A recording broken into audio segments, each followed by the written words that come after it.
Listo. Ahí quedó. ¿Está grabando? Sí, señor.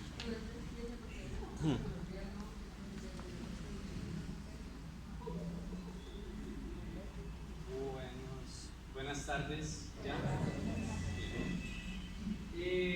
¿Cómo? Sí. Como mi mamá ahorita les comentaba, en un principio ellos no conocían lo mismo que nosotros hoy tenemos entendido de Dios, ¿sí? Así que la clase de hoy vamos a tratar de hacer es un viaje en el futuro, ¿sí? Vamos en el pasado, gracias. Vamos a devolvernos en el pasado a mirar un poco cómo pensaba la gente en el Antiguo Testamento. ¿Bien? ¿Les parece? Perfecto, entonces vamos a mirar tres temas. Primero, el monoteísmo, que ya les voy a explicar de qué trata. Segundo, la influencia que tuvo Babilonia en el pueblo de Dios. Y tercero, la Guerra Santa. Bien, ¿qué es enoteísmo? Miremos por favor Salmos 82, versículo 1. Los cristianos que traen Biblia a las oraciones. Bien. Uno, por favor, me busca Salmos 82, 1. Otro me mira Génesis 35, por favor. ¿Todos aquí trajeron Reina Valera o alguno trajo alguna otra versión? Levánteme la mano quienes no trajeron Reina Valera, sino otra versión. ¿Todos trajeron Reina Valera? ¿Tú cuál trajiste? Ah, perfecto. Búscame tú, por favor, primer libro de Reyes, capítulo 3. Bien. Listo. ¿Quién tiene Salmos 82, 1? Dios estaba en la reunión de los dioses. Hasta ahí, perfecto. ¿Dios está en medio de qué? La reunión de los dioses. De los dioses, perfecto. Si nosotros ahora entendemos de que solo existe un Dios, la pregunta es ¿por qué él ahí dice Dios está en medio de la reunión de los dioses? Bien.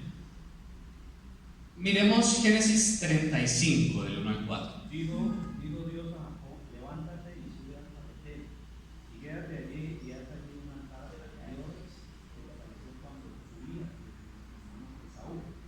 Entonces Jacob dijo a su familia y a todos los que con él estaban, quitad los dioses ajenos que hay entre vosotros, y limpiados, y mudados vuestros vestidos, y levántanos, y vamos a Betel, y haré allí altar al Dios que me ofreció en el día de mi angustia. Ojo, repíteme esa última frase.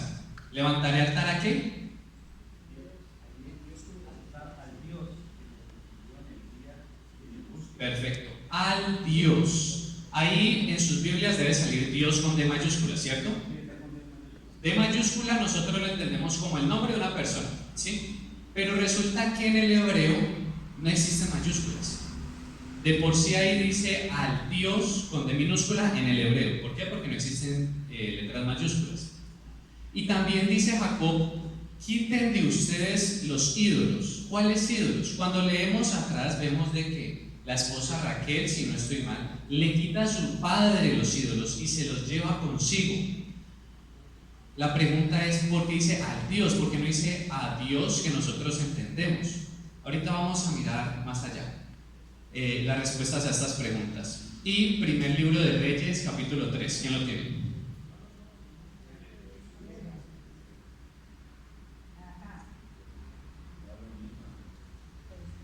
Vamos a mirar las diferencias que hay entre una versión y otra. Primer libro de Reyes, capítulo 3. Sí. Salomón hizo una alianza con el Faraón, casándose con su hija. Salomón la llevó a la ciudad de David, mientras todavía estaba en plena construcción del palacio, el templo del Señor y el muro alrededor de Jerusalén. El mayor problema que tenía era que la gente todavía hacía sacrificios en los santuarios, sobre las colinas, en el templo. En esos días no existía un templo en honor al Señor. Pero Salomón mostró que él amaba al Señor al obedecer todo lo que su papá David le dijo. Sin embargo, el mismo Salomón todavía ofrecía sacrificios en los santuarios, sobre las colinas en el campo. Perfecto, gracias. Cuando nosotros miramos el Antiguo Testamento nos damos cuenta que en los lugares altos, específicamente en los lugares altos, es donde se le rendía culto a los dioses paganos. En la versión PDT, una versión más al día, dice desde el versículo 2, el mayor problema que tenía era que la gente todavía hacía sacrificios en los santuarios sobre las colinas, en el campo. En esos días no existía un templo en honor al Señor. Pero Salomón mostró que él amaba al Señor al obedecer todo lo que su papá David le dijo. Sin embargo, él mismo Salomón todavía ofrecía sacrificios e inciensos en santuarios sobre las colinas en el campo. Y efectivamente, cuando miramos a la hora de la muerte de Salomón, él adoraba a varios dioses, ¿sí? Por causa de las esposas, por la desobediencia. Las mujeres. Cuando miramos entonces de que el Salmo 82 me habla de dioses, Dios entre dioses. Cuando en Génesis 35 miramos que dice al Dios. Y en Primero de Reyes me muestra de que todavía habían santuarios en el que los israelitas ofrecían culto a otros dioses. Es donde surge este concepto del enoteísmo. ¿Qué es el enoteísmo? El enoteísmo es básicamente en los pueblos de hace mucho tiempo que concebían de que existían varios dioses, pero entre todos ellos ofrecían un culto a un dios en particular. A esto es lo que se le conoce como enoteísmo. Ellos creían de que existían varios dioses, pero adoran a uno en particular. Lo que se cree es que hace mucho tiempo, antes de que Israel fuera llevado al exilio, algunos tenían este concepto. Ejemplo, cuando Moisés le dice a Dios, yo no iré a tal región si tú no vas conmigo, muchas veces lo hemos entendido es que Moisés siempre quería estar pegado a Dios, y es cierto, porque Moisés tenía una relación espectacular con el Señor. Pero otra cuestión, y ahorita la vamos a ver en otro versículo, es que en esa época había algo llamado dioses territoriales. Es decir, supongamos de que Mariano, él gobernaba esta región, ¿sí? Estas baldosas. La pastora Abby gobernaba estas baldosas, ¿cierto? En el concepto de la gente de antes, un dios gobernaba sobre su región. Otro dios o diosa gobernaba sobre otra región, ¿sí? El uno no se metía en el terreno del otro. Ellos pensaban de esa manera. Es por eso que algunos creen que Moisés decía eso mismo. Yo no voy a cambiarme de región si tú no vas conmigo. ¿Por qué? Porque el Dios en el hebreo siempre se usan estos dos nombres, o la gran mayoría de veces, para referirse a nuestro Dios en el Antiguo Testamento. A la derecha tenemos el famoso tetragrama Yahvé, ¿sí? O Yahweh, Cristín de Claro tiene una canción de esas. Y el otro famoso Elohim, ¿bien? Aro. Entonces, Dios Yahvé, recordemos el nombre que nosotros en las traducciones lo tenemos como Jehová o Señor, ¿bien? Entonces, dentro de la mente de esas personas de hace mucho tiempo, ¿cuáles eran las características de ese Dios en particular? Recordemos de que ellos creían de que habían varios dioses, pero adoraban uno en particular, ¿bien? El Dios de Abraham, de Jacob, y de Isaac y de Moisés. ¿Cuál era la característica principal desde la cosmovisión de estas personas? Alguien, por favor, búsqueme primer libro de Samuel, capítulo 4, versículo del 6 al 7.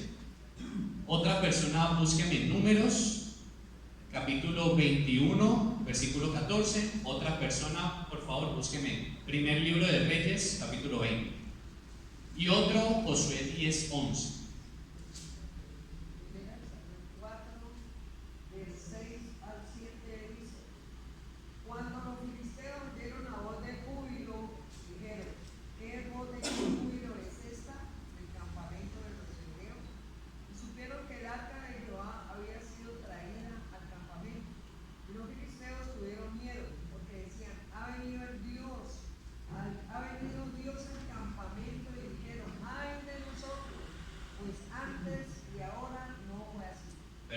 Entonces los filisteos ahí dijeron, viene el arca, viene la presencia de Dios, y ellos adoraban a otros dioses, adoraban a Baal, pero sabían que el Dios de los israelitas les daba la victoria en las batallas. Así es como ellos creían de que el Dios de los israelitas era un Dios de la guerra, siempre ganaba las batallas. Leamos el Números, por favor.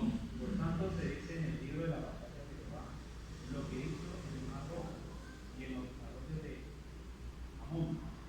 Perfecto. Cuando leemos la Biblia, en particular el Antiguo Testamento, vemos de que hace mención a otros libros que no están dentro de nuestro canon, ¿sí? Este es uno de los casos. Dice el libro de ¿qué? El libro de las batallas de Jehová.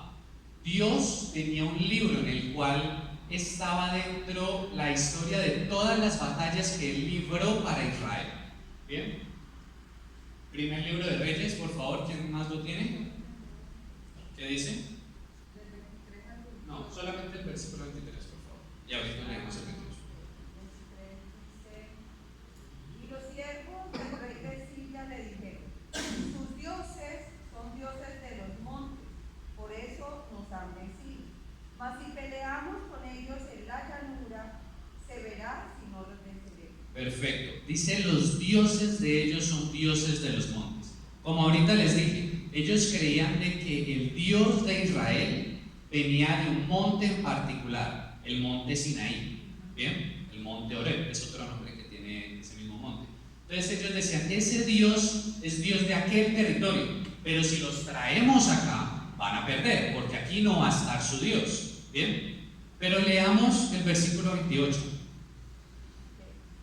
Dice: vino entonces el varón de Dios al rey de Israel y le habló diciendo: así dijo Jehová, por cuanto los sirios han dicho: Jehová es Dios de los montes y no Dios de los valles, yo entregaré toda esta multitud en tu mano para que conozcáis que yo soy Jehová. Perfecto. Ahí Dios ya dice: no, espere un momentico. Yo no soy como ellos piensan, yo no soy como ustedes piensan. Yo no soy un Dios de solamente un monte, no. Yo soy el Dios de todo. Mándeme a los israelitas a donde sea. Yo lucho por ellos. ¿Bien? Y lo vivimos hoy en nuestras vidas. Sin importar dónde vayamos, sin importar dónde estemos, sin importar la situación por la que atravesemos. El Señor está ahí. Amén. Excelente. Josué, versículo 10-11. Mientras la buscan, les voy contando. Dentro de la concepción antigua de los israelitas, los montes eran lugares donde habitaban los dioses. No sé si alguno se llegó a ver la película de Hércules. En la película de Hércules muestran de que había un monte en especial, el monte Olimpo, que era donde vivían los dioses. Por el contrario, en el desierto es donde vivían los demonios. Ejemplo, ¿alguna vez aquí han escuchado el nombre de el demonio Lilith? Bien, en la Biblia aparece. ¿Alguno no sabe el nombre de Lilith? Bien. Hay una cita en Isaías, en la Reina Valera lo tenemos traducido como la lechuza que está en el desierto, pero hay otra versión que se llama la Biblia de Jerusalén, que es de las mejores traducciones que hay en español, y ahí dice Lilith, y cuando miramos en el original, en el hebreo dice Lilith. ¿Quién era Lilith? Lilith para ellos era un demonio que andaba en el desierto, que robaba el semen de los hombres. Es por eso que ahora Lilith nosotros lo asociamos a un espíritu de perversión sexual. ¿Bien? Que sigue robando. Que sigue robando. Dice: y mientras iban huyendo de los israelitas a la bajada de Bet Orón, Jehová arrojó desde el cielo grandes piedras sobre ellos hasta Azeca, y murieron, y fueron más los que murieron por las piedras del granizo que los hijos de Israel mataron a espada. Muy bien. Fueron más los muertos por las piedras de granizo que por la espada de los israelitas. Para ellos Yahvé era un Dios que gobernaba todos los fenómenos naturales y los usaba a su favor para librar las batallas de Israel. Aquí mostramos el arca del pacto, que como muchos otros pueblos en la antigüedad siempre llevan estandartes de su Dios. En este caso Israel llevaba el arca del pacto para así simbolizar la presencia del Señor. Muy bien, Babilonia. Estas son unas ruinas que han reconstruido ahorita los palestinos. La influencia de Babilonia. Búsqueme por favor segundo libro de Samuel 24, versículo 1 y primer libro de Crónicas, capítulo 21, versículo 1. Otra persona que me haya buscando, levantemos la mano. ¿Quién me busca Eclesiastés 9:5? La pastora. ¿Quién me busca Salmo 16, versículo del 9 al 11? Mi mamá. Bien. ¿Quién me busca segundo libro de Samuel 24:1? La pastora. ¿Quién me busca primer libro de Crónicas 21? Pastor. Perfecto. Comencemos por la pastora. Y volvió a encenderse la ira de Jehová contra Israel, e incitó a David contra ellos a que dijese: ve, haz un censo de Israel y de Judá. Perfecto. Cuando nosotros terminamos de leer el relato, se los dejo de tarea en sus casas, vemos de que luego Dios castiga a David por haber censado al pueblo. Entonces uno dice, ¿cómo es que Dios en el versículo 1 invita a David a que cense el pueblo, pero luego lo castiga? Y cuando nosotros miramos en la ley, dice de que Dios le había prohibido también al rey censar el pueblo. Busquemos ahorita Crónicas. Pero Satanás se levantó contra Israel e incitó a David a que hiciera censo de Israel. Muy bien, es el mismo relato en diferentes libros. Samuel me dice que fue Dios el encargado de decirle a David que censara el pueblo, mientras que Crónicas me dice que es Satanás. ¿Hay diferencia o no hay diferencia? Del cielo a la tierra. ¿Cuál es el motivo? El motivo es que Samuel fue escrito antes del exilio. Recordemos de que Israel, por haber sido tan idólatra, y Judá por también haber sido idólatra, ambos fueron llevados al exilio, ¿sí? A Israel se lo llevó a Siria, a Judá se lo llevó a Babilonia. Antes de ese exilio fue escrito Samuel. Bien, en esa época ellos creían de que tanto lo bueno como lo malo venía de mano de Dios. Es como el dicho en Job que dice: ¿acaso tú no recibirás tanto lo bueno como lo malo de Dios? Es porque en esa época creían de que todo venía de mano de Dios. Y en Crónicas me dice que es Satanás el que incitó a David a romper una ley. Bien, entonces ese es el motivo. Cuando llegan a Babilonia se dan cuenta de que no todo lo malo viene de mano de Dios, sino que también había un ente maligno. ¿Por qué? Porque en Babilonia había una religión llamada el zoroastrismo. ¿En qué consiste el zoroastrismo? El zoroastrismo es básicamente, ellos conciben una lucha constante entre el bien y entre el mal. Ya cuando Israel es permeado por esta ideología, dicen: espere un momentico, no todo lo malo, no todos los desastres son de manos de Dios, también hay un ente maligno. Y ahí es cuando entra a la religión judía la concepción de Satanás. Es por ese motivo de que sale una diferencia entre los dos textos. Entonces, primera influencia de Babilonia, una lucha dualista, es decir, una lucha entre poderes, el poder de la luz y el poder del mal. Eclesiastés 9:5. Porque los que viven saben que han de morir, pero los muertos nada saben, ni tienen más paga, porque su memoria es puesta en olvido. Perfecto. Dice que los muertos no tienen memoria, ¿sí? Incluso eso lo recordaba el pastor David Diamond cuando venía acá, y él decía: es porque la Biblia tiene una revelación progresiva, es decir, ya no piensan ahora, en esa época, perdón, como pensamos ahora. En esa época no había ni cielo ni infierno. En aquel momento pensaban: el muerto no tiene memoria, el muerto está muerto, usted termina la vida y ya, no hay nada más allá. Pero, ¿qué me dice Salmos 16, perdón? Se alegró por tanto mi corazón y se gozó mi alma, mi carne también reposará confiadamente, porque no dejarás mi alma en el Seol, ni permitirás que tu santo vea corrupción. Me mostrarás la senda de la vida, en tu presencia y plenitud de gozo. Delicias a tu diestra para siempre. Bien, ahí dice: no dejarás que tu santo se quede en el Seol. El Seol ya es una idea más tardía, ya concebían de que aquel que se moría podía terminar o en el cielo o en el infierno, o al lado de Dios o en el sufrimiento eterno. Bien, esta es una influencia también de Babilonia. Y estos son otros versículos, si quieren los miran en sus casas. Una tradición sapiencial, es decir, una tradición de literatura, una manera de escribir.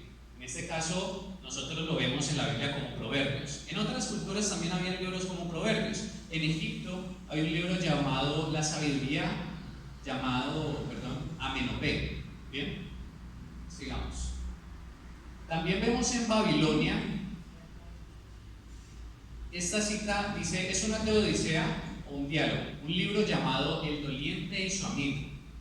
Es una versión de la tradición que se desarrolló en Babilonia hacia el año 1000 a.C. Fue escrito con caracteres uniformes, es decir, una caña los escribió, no tenía lapiceros en esa época, fueron escritos en caña. Las copias más antiguas proceden de biblioteca siria Asurbanipal, entre el 668 a.C. Los arqueólogos reconstruyeron 27 estrofas de este escrito a partir de tablillas que Austen Layard, un arqueólogo, descubrió en Delphingrud en 1845 y actualmente se encuentra en el British Museum de Londres. El Doliente y su Amigo es una versión de Job, pero en Babilonia. También se ha encontrado otro escrito que se llama Lubdul Belnemeki, que es también llamado el Job babilónico. Esto es a lo que me refería con una tradición sapiencial, es decir, una tradición de un relato. Supongamos Caperucita Roja. Digamos que aquí en Cali se la tragó el lobo, pero allá en Bogotá se lo tragó un zorro, ¿sí? Es la misma tradición. ¿Quién se lo inventó primero? ¿Quién es el original? No sabemos. El caso es que es la misma tradición con la misma enseñanza. Pasa lo mismo con Job y también pasa lo mismo con el diluvio. Nosotros cuando miramos en la cultura babilónica también había un diluvio en la cultura babilónica. El que lo sufrió no fue Noé, sino que fue un hombre llamado Gilgamesh. Lo mismo pasa con los griegos. Los griegos también tenían su propio relato del diluvio. ¿Bien? Pasó en toda la tierra. Exacto. Y ahorita ya llegamos al último tema, de manera rápida, que es la Guerra Santa. ¿Qué es la Guerra Santa? La Guerra Santa es un concepto común en muchas culturas. En ese aspecto, los dioses salían a relucir su poderío y su dominio sobre otros pueblos y divinidades, dándole a su gente la victoria. Como ya lo dijimos previamente, habían dioses territoriales. Un territorio pertenecía a un dios, otro territorio pertenecía a otro dios. Es como lo que algunos hoy en día, en ese aspecto de las pandillas. Los santeros, por ejemplo, manejan ese concepto. Ellos tienen una divinidad para el agua, una divinidad para el monte, entonces, cada uno gobierna con un territorio. Perfecto. O como lo de las pandillas, las fronteras invisibles. Un territorio pertenece a uno, otro territorio pertenece a otro. ¿Sí? Entonces, en esas guerras, ellos pensaban, como lo vimos ahorita en el pasaje que creo que leyó la pastora, ¿sí? Decía, ese Dios es Dios de los montes. Para ellos, si un ejército le ganaba a otro, era porque un Dios estaba ganándole al otro. ¿Bien? En ese sentido es que se desarrolla el concepto de la Guerra Santa. Para Israel, la conquista, las batallas que ellos libraron eran guerras santas. ¿Por qué? Porque eran a favor de Dios y lo que su voluntad dictaminaba. ¿Bien? Y eso se muestra en otras culturas donde creían de que sus dioses están a favor de la guerra. Entonces, en ese sentido es que nosotros vemos como un plan, como un hecho. Si está en la voluntad del Señor, es algo santo. ¿Bien? Eso sería prácticamente la Guerra Santa. Normas que Dios ponía en la Guerra Santa. Sabemos de que en esa época el mundo era cruel, ¿sí o no? Mujeres violadas, pueblos robados, niños masacrados. Creo que es en el Salmo 137 o en el Salmo 37 que dice, ojalá estrellaran sus hijos contra las peñas. Era una época muy brutal. Pero Dios decidió ser diferente al resto de pueblos y decidió usar a Israel para mostrar que eran diferentes a los demás. Es por eso que en algunas batallas Él decía, no tomen botín, destruyan todo lo que tengan. Por ejemplo con Saúl, por ejemplo con Jericó cuando lo destruyeron, no tomen botín. ¿Por qué les decía no tomen botín? Porque él quería que su pueblo Israel no fuera como las otras naciones que iban, mataban, masacraban y robaban a los demás, solamente para quedarse con algo material. Dios dijo no, seremos diferentes, no se queden con esos botines. El Señor no quería que Israel pervirtiera su corazón dañando a los demás, solamente por quedarse con algo material. Es lo mismo que nosotros vemos en nuestras vidas hoy en día. ¿Usted cómo va a ir a hacerle daño a alguien solamente para quedarse con algo material? ¿Sí? Eso se ve. Esas son las guerras y por eso Dios quiso ser diferente. Nosotros tenemos un Dios diferente y es por eso que nosotros debemos ser diferentes. Amén. ¿Les gustó? Muchas gracias por su atención. Los amo mucho en el amor de Dios. Gracias. ¿Verdad? Preguntas. ¿Alguien tiene algún tipo de preguntas?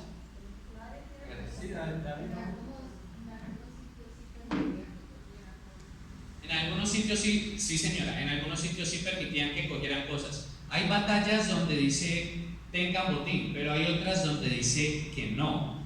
¿Por qué algunas sí, por qué otras no? Los designios del Señor. Como les digo, algunas no, para evitar esa perversión del corazón de los hombres.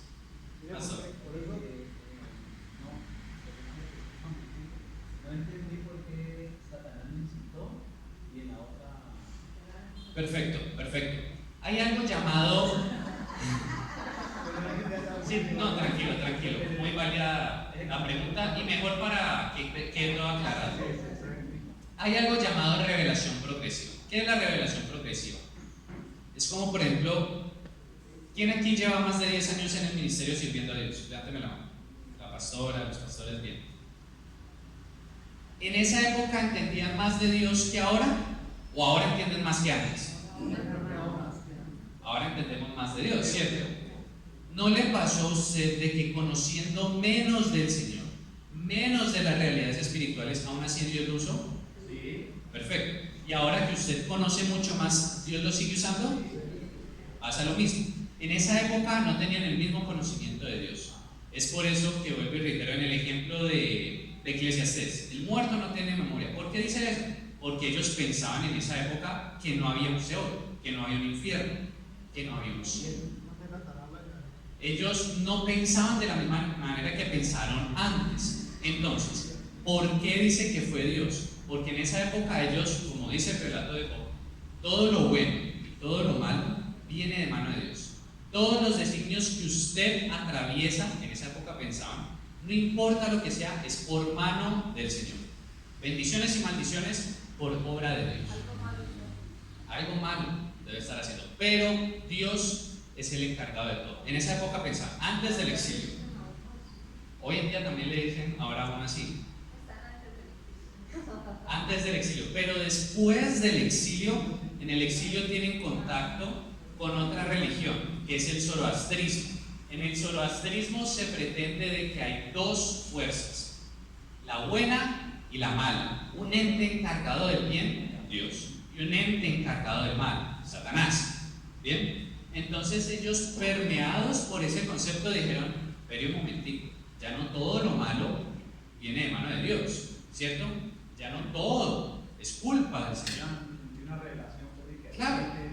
Claro. Entonces, en esa época ellos dijeron, ya sabemos de que hay un Satanás, ya sabemos de que hay un ente maligno detrás de todas las cosas malas. Y Crónicas se escribió después del exilio. O sea, en el canon lo tenemos ahí pegaditos, Samuel, Reyes, Crónicas, pero a la hora de escribirse tomó mucho más tiempo. ¿Alguna otra pregunta? Respondió mi pregunta. Gracias. ¿Alguien más? Seguro, si tienen algo, perfecto. Lo de que cuando tenían una batalla y todo eso, que yo les decía, no toques esta botina, así perdió Saúl, no fue la confianza que Dios había depositado en él. Desobediente. Claro, lo desobedeció. ¿Alguna otra pregunta? Ahora también había unos botines que no era para tomarlos gracias. A mí se me había olvidado esa parte. En el hebreo, la famosa frase anatema, para ustedes, ¿qué significa anatema? ¿Quién ha escuchado? Maldición. ¿De dónde sale el concepto de que anatema es igual a maldición? Porque el término en hebreo es jerem. Jerem significa maldición, pero no únicamente maldición, sino también bendición. ¿Pero cuándo es bendición? Cuando aquella anatema se le dedicaba a Dios. Hay una cita, creo que es en Levítico, en que dice: todo el anatema será dedicada a Jehová y santificada al Señor. ¿Bien? ¿Alguna otra duda? No, pero explico por qué ay era maldición. Porque era maldición. Era maldición porque se iba, primero, se estaba desobedeciendo. Segundo, se estaba pervirtiendo el corazón de los hombres, se podía pervertir. Tercero, El oro era para el templo y Acán se lo llevó para él. O sea, lo que era para Dios, él se lo llevó para él, se lo volvió un... ahí se le volvió maldición porque Dios ya les había dicho previamente. Pues anatema es para... O sea, cuando dejó el diezmo. Era para la casa de Dios, y resulta que él se lo llevó para ¿Sabe? Cuando dejó el diezmo de su maldición. Anatema un poquito. Yo no sabía que era eso. Cuando es dedicada a Jehová. ¿Bien? ¿Algo tiene algo más para mí? Dependiendo de... Claro. Es como, sí, como el ejemplo que daba el pastor. Usted se lo quiera y desobedece, maldición. Usted se lo santifica al Señor, bendición.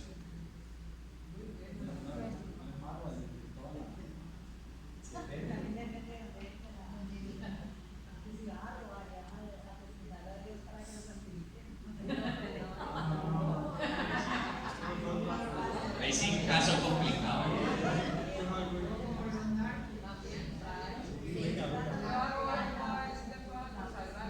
Claro.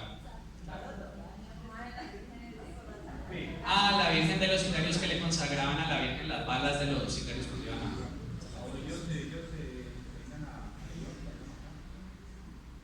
Tenaz. ¿Algo más? ¿Algún otro comentario? ¿Toda pregunta o sugerencia? ¿O algún aporte que ustedes digan sería bacano que vos metieras esto o que a la hora de enseñar hicieras esta otra cosa? Es bueno uno ir mejorando.